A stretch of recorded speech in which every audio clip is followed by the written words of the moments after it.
They say the best way to predict the future is to create it, and today we are in for a very electrifying discussion.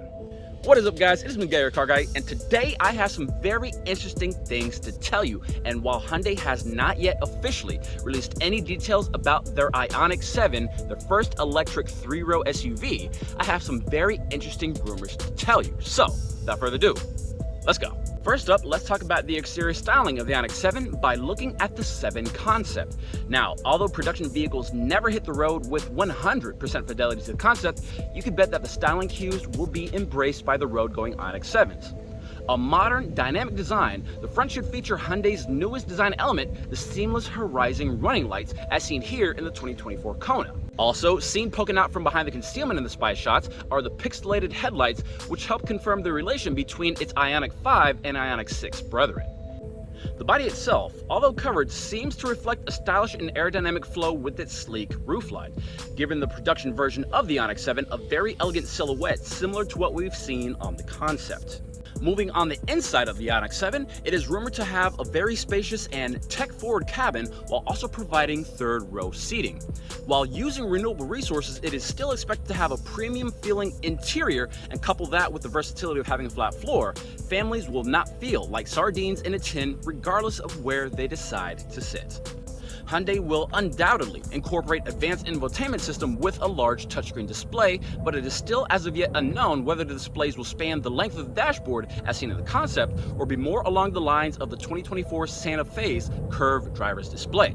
Regardless, offering seamless connectivity and smart features, we might even see augmented reality heads-up displays for navigation and driver systems just like we see in some of the Ioniq 5s. Another area where the 7 is expected to shine is the area of safety, because all Ioniq models bring what should be considered the bare minimum by today's standard. Emergency braking assist, lane keeping assist, blind spot, and highway drive assist, just to name a few, should all work together and act as an AI bodyguard for the street. What is more likely is that they build on the safety and try to incorporate some sort of autonomous driving capabilities. Now, I don't expect the Ioniq 7 to be able to drive from coast to coast completely solo, but since Hyundai's purchase of Boston Dynamics, I'm sure that they have been dying to show off the returns that their $880 million investment has given them. Now, since Hyundai and Kia are essentially the same company, their electric global modular platform, aka eGMP, is expected to underpin both Ioniq 7 and EV9 models, but some sources do say that both vehicles will stretch to around 198 inches long, meaning that the platform may have been slightly revised from the smaller EVs that Hyundai and Kia produce.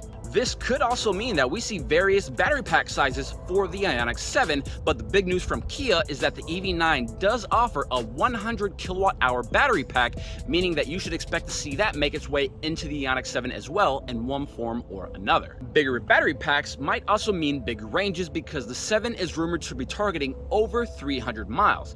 Now, time will tell to see how much over 300 it actually falls, but other electric 3-row SUVs of the same size, like the Model X from Tesla or Rivian's R1S, have range projections up to 350 miles, and I just personally think it would be really cool if Hyundai gave the competitors a run for the range and allow the 7s to stretch its legs up into the mid-300s. Now, in comparing the Ioniq 7 to the EV9, some might even wonder why make two versions of what's essentially the same car.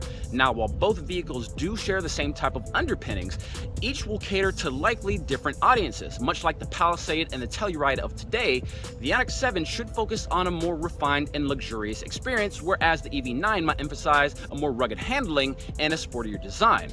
But it would be interesting to see how these two sibling models distinguish themselves on the market when it comes to 3-row electric vehicles. Lastly, let's talk about the price. As of now, there has been no official word from Hyundai about the Ioniq 7 intended pricing. However, based on current market trends and competition, we can speculate that Hyundai is going to aim to make the Ioniq 7 very competitive with other electric SUVs in its segment.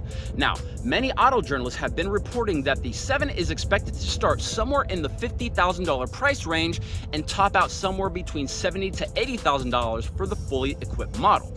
I know, not exactly pocket change, but if you compare it to the aforementioned Rivian R1S or the Model X having starting prices at $78,000 and $98,000 respectively, if true, $80,000 for a fully equipped Ioniq 7 sounds like a no-brainer. So guys, there you have it. While we await for official news from Hyundai to drop about the Ioniq 7, if the rumors are to be believed, it sounds like the Ioniq 7 is going to be a very formidable contender in the electric SUV space. But what I want to know is what you guys think. Make sure you drop a few comments on your thoughts about these rumors that we discussed today.